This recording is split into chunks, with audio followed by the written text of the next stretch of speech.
everybody, today I'm going to be talking about the 9 times table. The 9 times table, many of you would have heard it before. But today I'm going to show you nice and easy tips and tricks that help you remember your 9 times table. Here is the 9 times table. I've written it down. Now the first step to do is write it in ascending order, 0 to 9. Ascending order, if you don't know, means like smallest to biggest.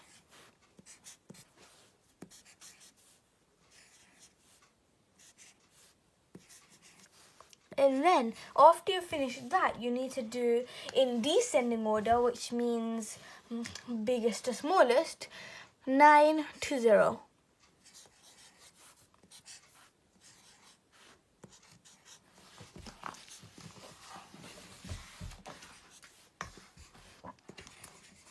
So, as you can see, these are the answers.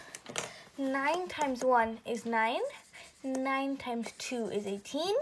9 times 3 is 27, 9 times 4 is 36, 9 times 5 is 45, 9 times 6 is 54, 9 times 7 is 63, 9 times 8 is 72, 9 times 9 is 81, and 9 times 10 is 90. This is an easy way for you to learn your 9 times table. I hope you enjoyed this video. Thank you.